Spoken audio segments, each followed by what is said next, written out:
Hi, good evening, and welcome to another episode of the Jewish People Policy Institute's Inside Analysis of Israel's war against Hamas. To our viewers and listeners from the United States, welcome back from your Thanksgiving holiday weekend. I hope it was restful and enjoyable.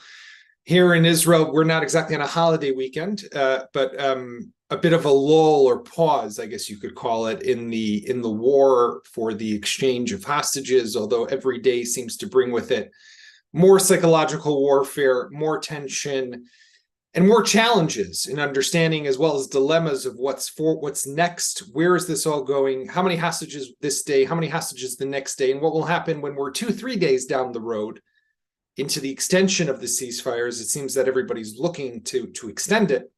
And suddenly Hamas says we're only going to give Israel 4.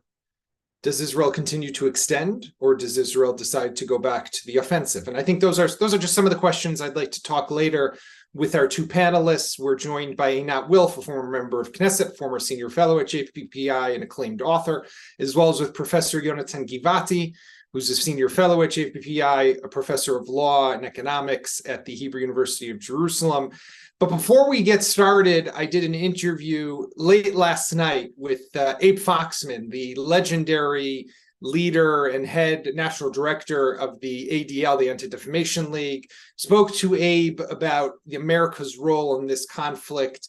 He referred to President Biden's existence, or the role that he's been playing in this war, as nothing short of a miracle, as well as, obviously, we spoke about the explosion of anti-Semitism and what does it mean for the future of Jews and the fear that maybe Jews will be afraid to be Jewish. So here's the interview with Abe Foxman, and then we will go to our panel with Einat and Yonatan. Abe Foxman, thank you so much for joining us at JPPI. We appreciate your time. So there is a lot obviously going on and a lot to talk about. I want to start with you with the hostage release, which is very much on our minds and in the headlines. And America has been playing a very important role. You were just telling me how you heard the president speak after the release of Avigail Idan, the 4-year-old American-Israeli girl whose parents were murdered on October 7th, and she now has been released to Israel, to her grandparents and to her siblings. What do you make of President Biden and the role that he's played throughout this war so far? I would say it's a miracle, because I think America and probably Israel and the world had written President Biden off 6 months ago, saying he doesn't have it, he's not there, he's lost it, he shouldn't run, whatever. And then tragedy hit Israel and the Jewish people, and this president of the United States stood up like a lion in defense of Israel. He embraced it, he supported it, continues to support it, continues to be involved. So thank God for him, thank God for America. Israel has 2 allies, it's the Jewish people and America, and the president is leading America at the moment. It isn't over, it isn't finished. There's still issues of aid, there's still issues of continuing the war. But for the moment, in the last 50 days, thank God for Joe Biden as president of the United States. And that's whether you're a Democrat or a Republican. But do you see that staying the course in that way? I mean, we're hearing a lot more voices now within the Democratic Party who are calling for this temporary ceasefire to turn into a permanent ceasefire. We're hearing a lot more of definitely the progressive flank of the Democratic Party, which is pushing, there are people calling him Genocide Joe, right, because of his support here for Israel. Can the president stick with Israel, especially as the election cycle is going to heat up now with ahead of the next November's presidential election? Yeah, I think so. I think because I don't think he's a classic politician. I think he's got a moral compass. I think when he embraced Israel, he basically said very clearly, the America of today is not the America of the time of the Holocaust, when America wasn't there. And he said, we will be there. Listen, before October 7th, he said, Israel makes every Jew feel safe.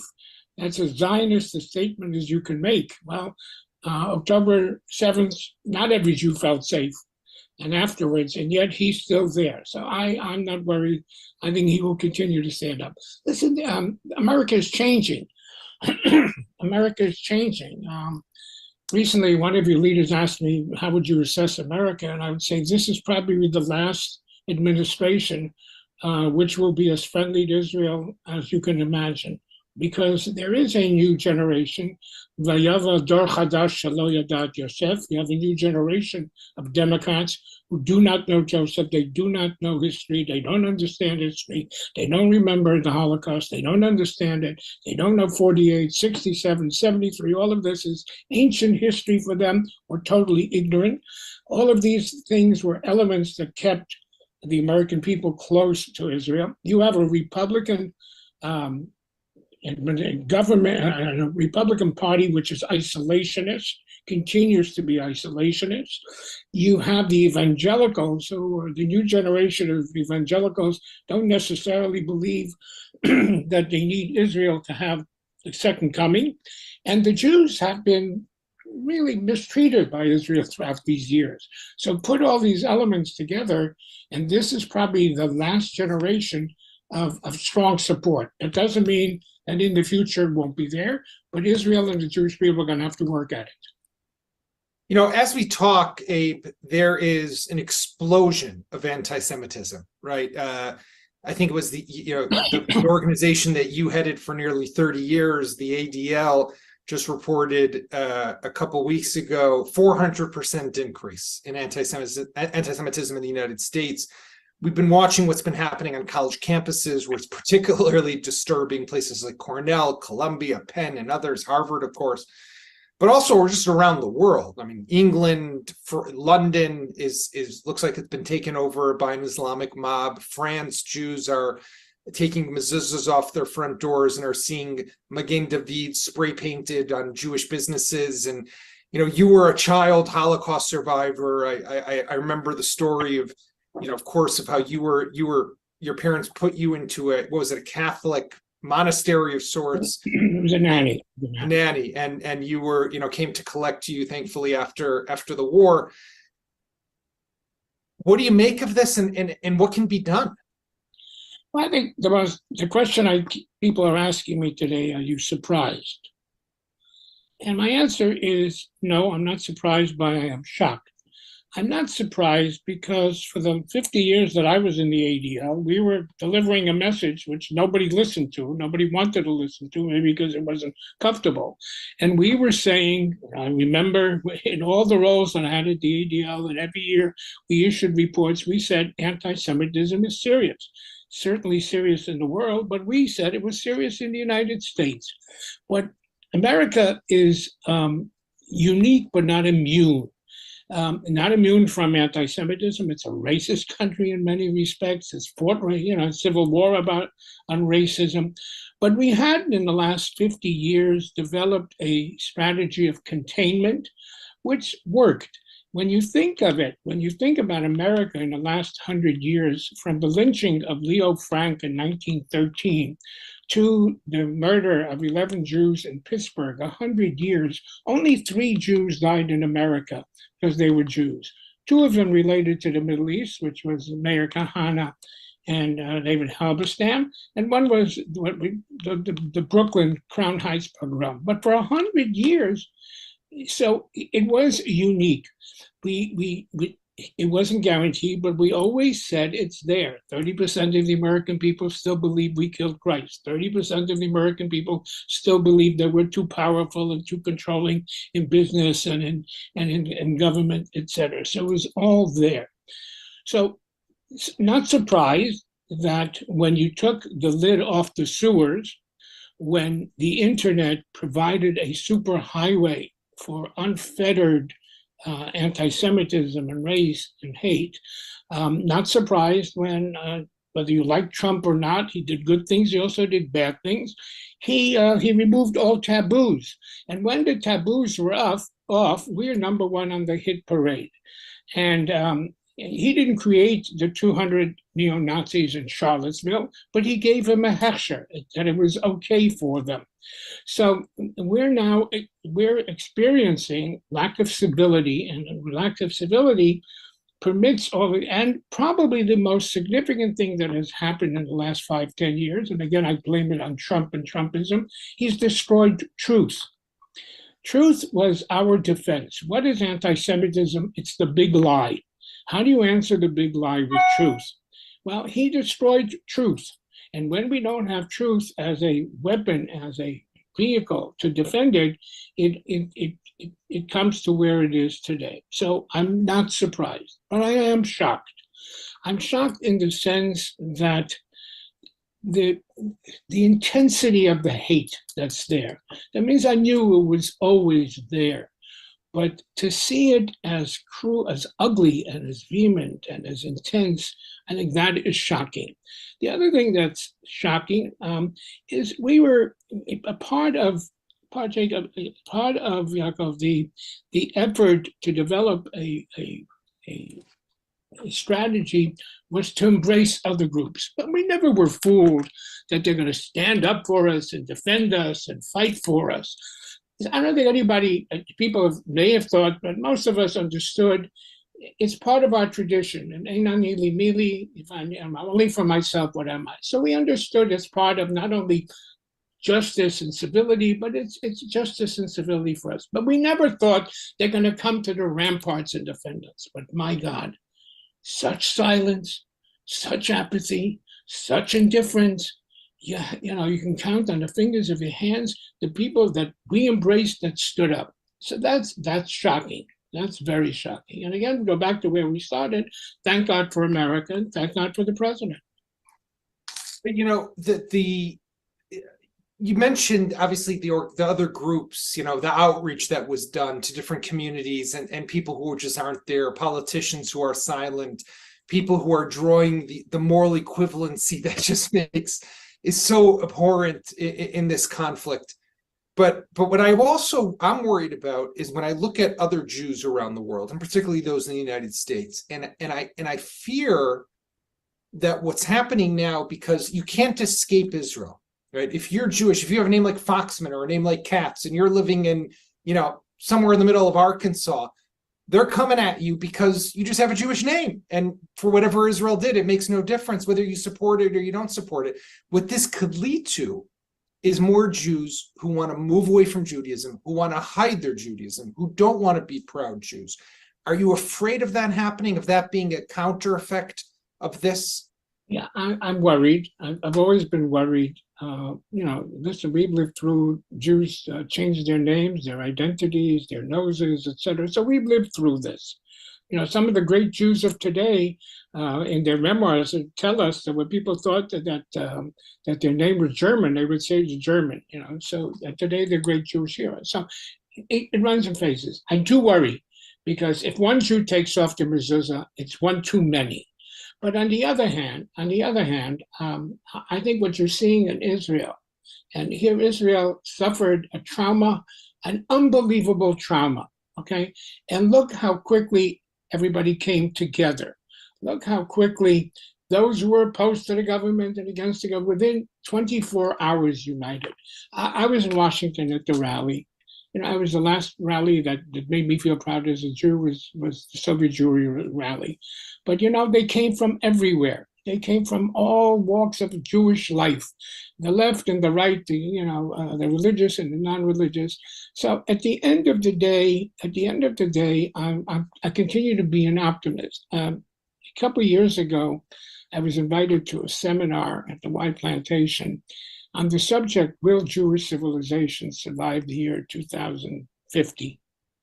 And what they did is they had some researchers study the historians of history, the Toynbees, the Spenglers, to see if they can distill why the Roman Empire disappeared, the Greek Empire disappeared, the Incas, which we're not sure, but they did, and why did Jewish civilization survive?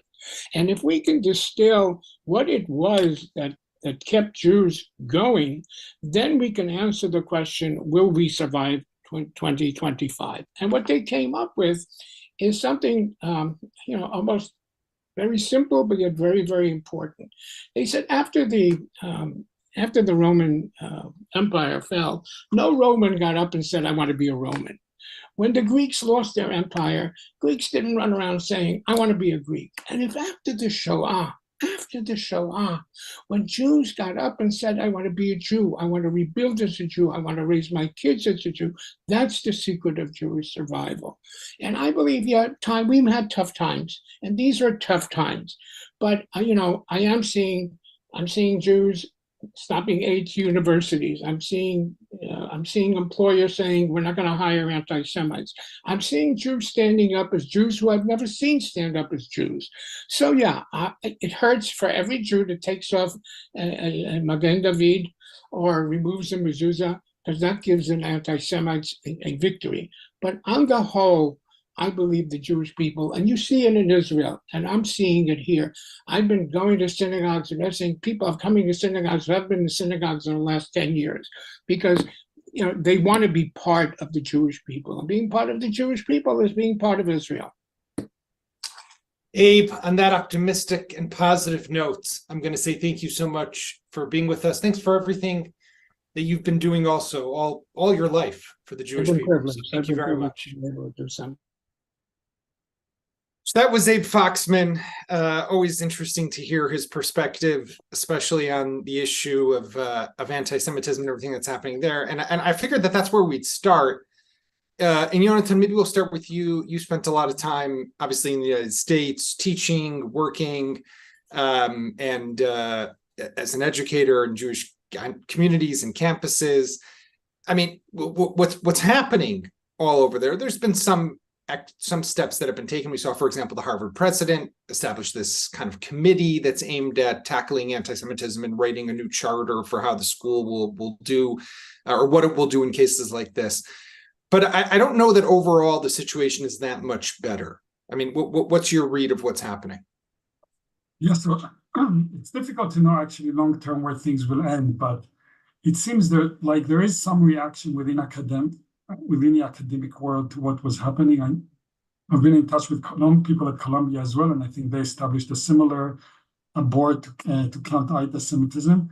I think there are deep cultural trends here that are manifested in the university, and it's a big question. It's hard to know where things are going. I think, especially given the fact that things happened so recently. I think overall, what I think the current events have revealed is that there was, I guess, for some time, an argument that was made towards Israel that if Israel is just more just, things will be better for the Jews in the United States. And I think what we realized is that when Israel is weak, the Jews are weak in the United States as well.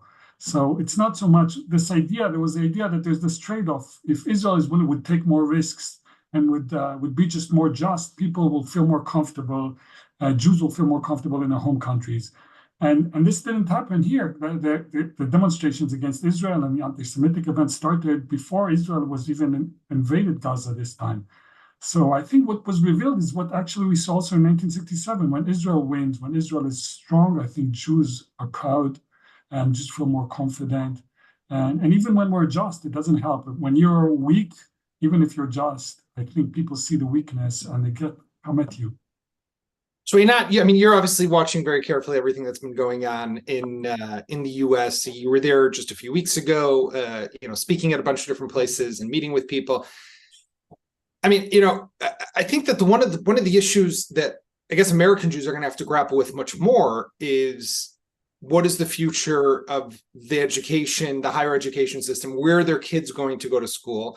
My son has joked, he's 11, so take this all with a grain of salt, has said since he's been a little kid, because he was born in the year that I did a fellowship at Harvard. So he's always been speaking about how he wants to go to Harvard one day, but he said to me even the other day, and again, he's 11, he said, Abba, I don't know if I can go to Harvard anymore because everything that's been going on there beats me where he's read or heard about it. But I'm guessing some Instagram post somewhere. I mean, what is going to happen forward looking? So first of all, I have to say on that specific front, I went to Harvard as an undergraduate in the early 90s. I think at the time there were at least 1/5 or 1/4 of the student body were Jews. Today, I think it's back to around 10%, under the classic 10%. And to understand in retrospect that this was not the wave of the future. When we were there in the 90s, the feeling was that this is normal, this is it, that, like, Jews have arrived.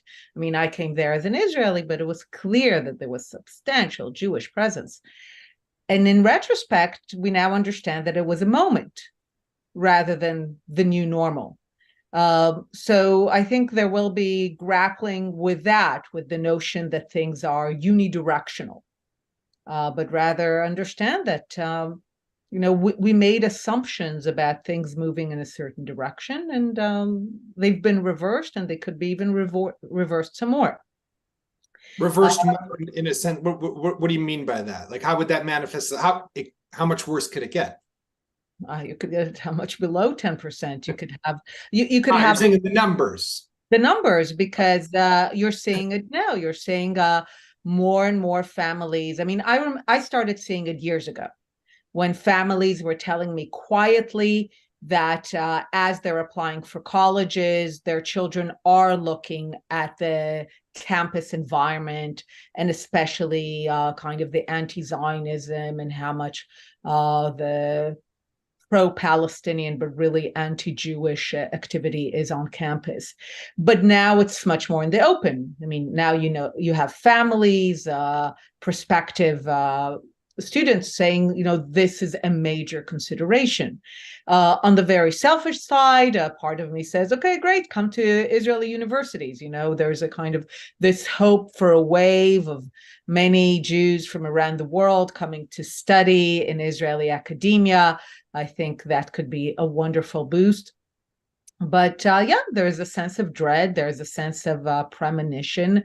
The question of, we're seeing the numbers, we're projecting the attitudes, what it means a generation from now.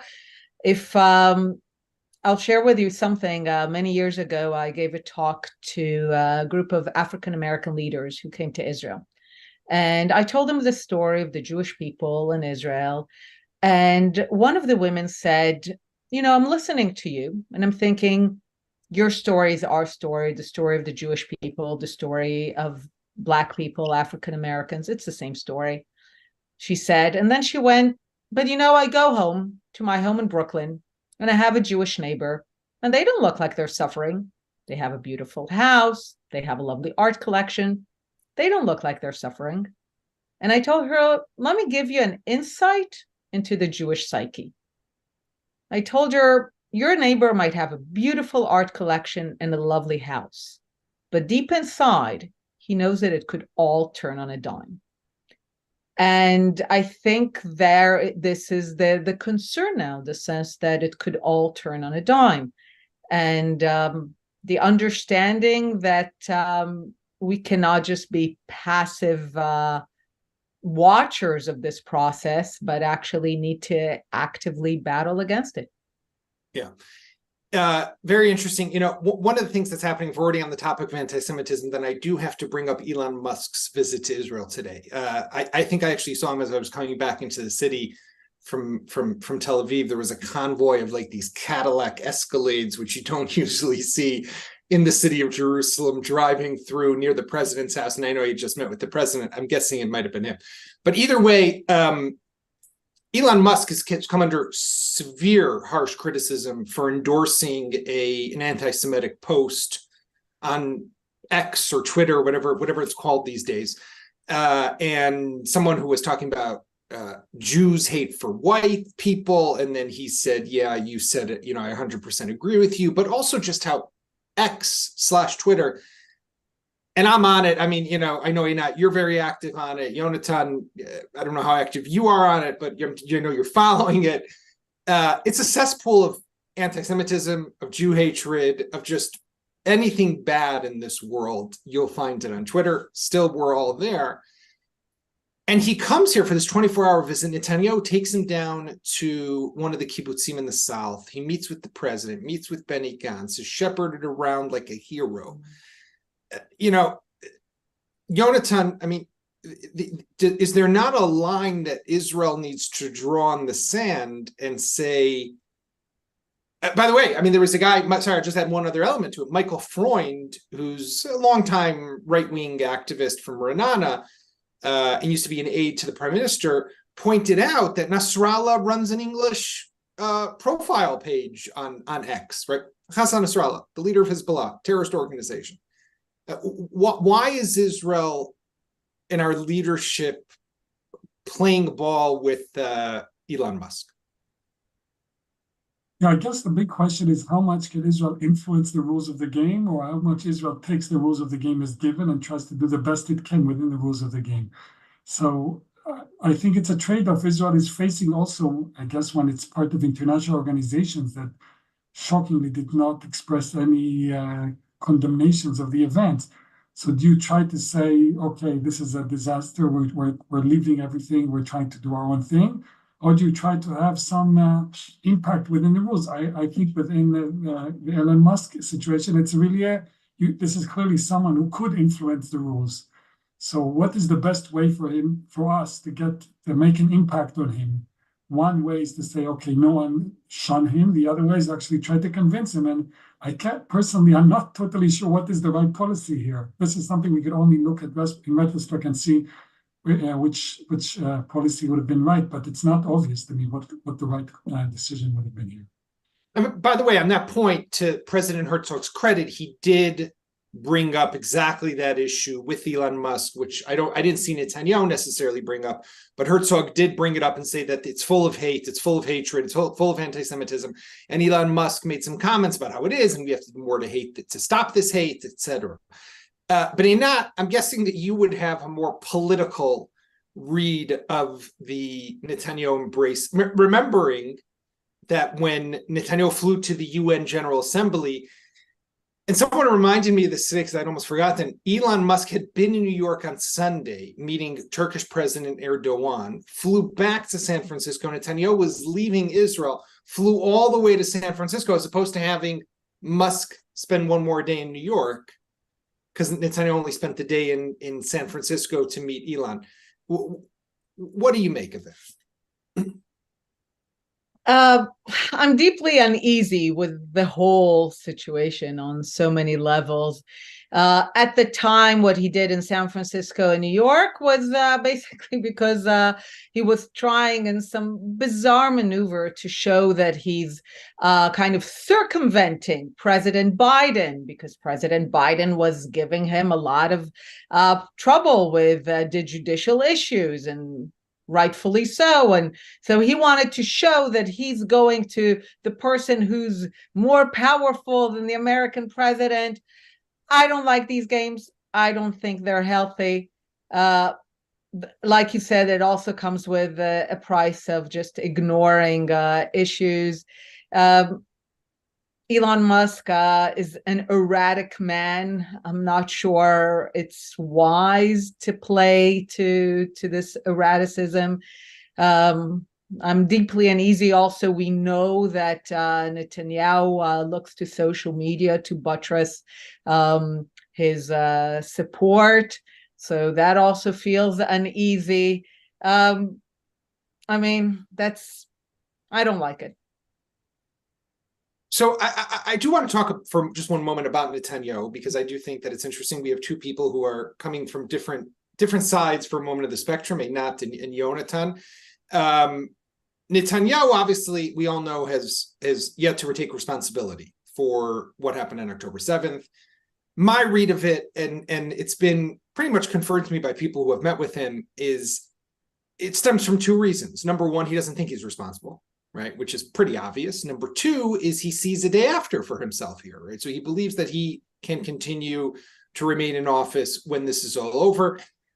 Personally, I have a lot of problems with that, but I put that aside for one moment. The question is, right now, Israel's facing a huge dilemma, Yonatan, with the hostages, right? Because as the deal and the extension of the ceasefire goes forward, it's going to be, at what point does Israel relaunch the offensive? And at what point does Israel say that it's going to have to go back up against the public? Because to relaunch the offensive might be at the expense of getting 2 or 3 hostages, because Hamas could start to play games, like I said in the beginning, and say, okay, on Thursday, I can only find 3, But if you extend another day, I'll give you those 3. So do you do it or do you not do it?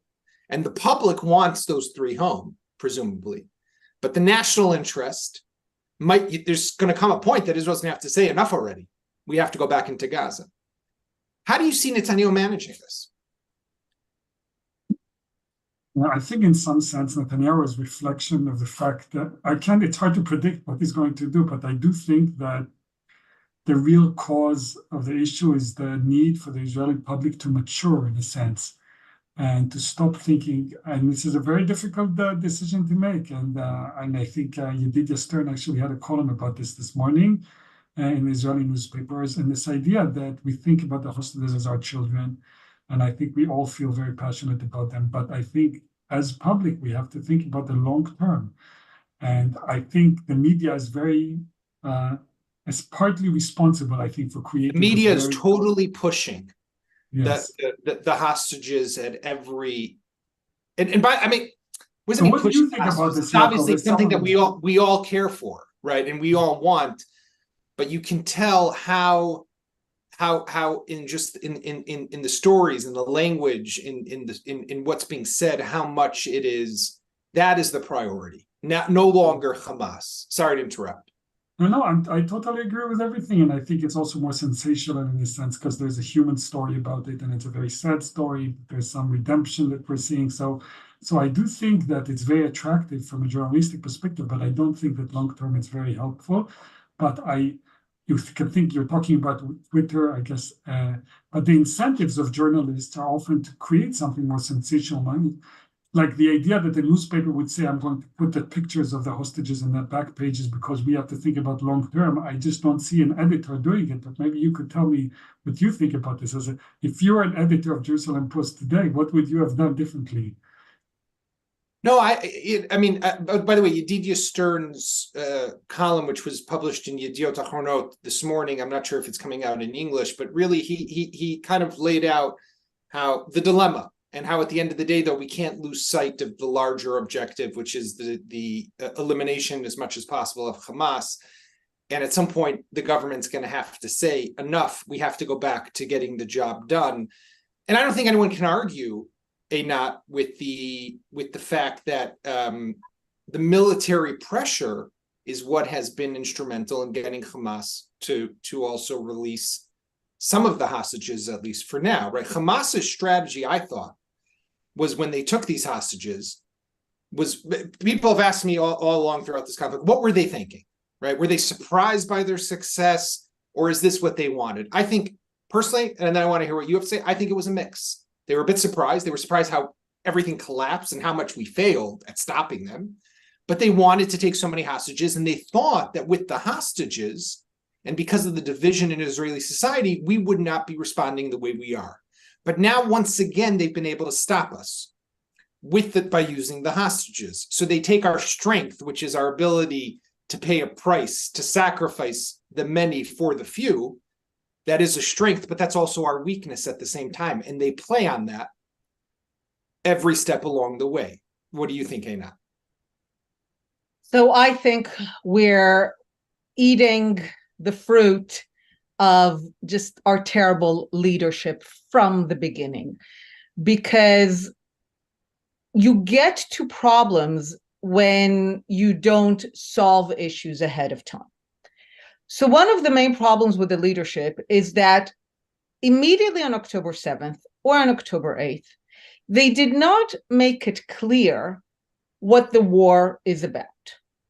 And this is also something that still could be corrected. I don't know if with this leadership, but it could still be corrected as Israel basically says, okay, what would the resumption of fighting look like? And Israel, I thought that on the first day, Israel should have closed Gaza completely and laid siege to it and not allow anything to go in and make it clear that Israel is willing. Israel doesn't want to go to war. It's been invaded. 1,200 people have been butchered, but we don't want to go to war. These are the 4 conditions: release all the hostages unconditionally, disarm Hamas and destroy the tunnels, give all the perpetrators to justice, and publicly renounce from the river to the sea ideology. And just repeat it very quietly, very calmly, and say, this is it. Nothing goes into Gaza until those things happen. And yes, there would have been pressure, but we would have, maybe in another world, but a leader that actually knows what we want. Because what we're doing now is the worst of all possible worlds. We are basically bringing in all this stuff into Gaza, which will literally fuel Hamas and fuel the extended conflict. We're not making it clear what our goals are. We're not making it clear that we're willing to end the war tomorrow if those goals are achieved. And those are reasonable goals. The fact that we even listen to your discussion, our military helped, didn't help.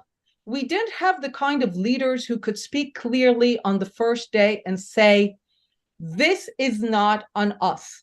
In no world is the kidnapping of toddlers and children from their beds a way to engage in negotiation. We played into the normalization that, of course, we need to engage in negotiation. Whether or not you think the military maneuver helped or didn't help, at the end of it, you're still assuming that there would be a negotiation.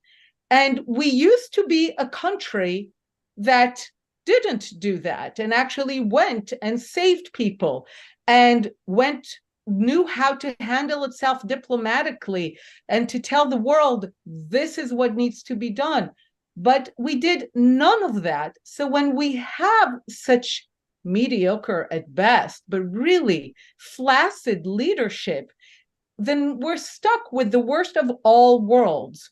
And that's where we are. And I hope that at least someone will rise up to say, we do not want to resume. Say that. We are not interested in resuming hostilities. We do not want war. War is hell. These are the 4 things that need to happen. If they don't happen, war will resume. But here, if someone can take care of those things, we're happy to go home and take care of our own. But at least have a clarity of purpose, because at the end of the day, the legitimacy for continued fighting cannot rest forever on the butchery of October 7th. We can screen the movie and all that, but it's not going to be backward facing. It has to be forward facing. We need to be clear on what we are trying to achieve. And once we're clear on that, the war can resume tomorrow, the war can resume in 2 months, but at least have a clarity of purpose of what we're trying to achieve.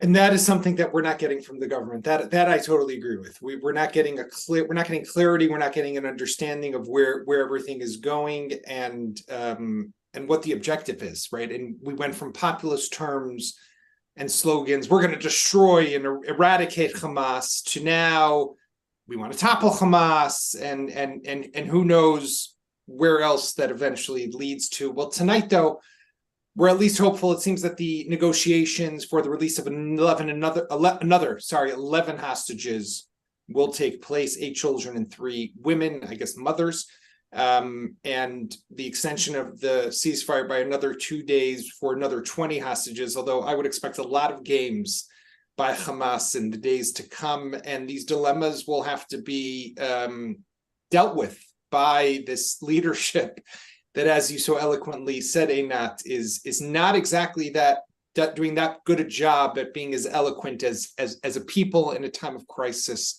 I think, requires. So I want to thank Yonatan, I want to thank Einat, I want to thank Abe Foxman, and I want to thank all of you for joining us this evening. We'll be back tomorrow with another episode of JPPI's Inside Analysis.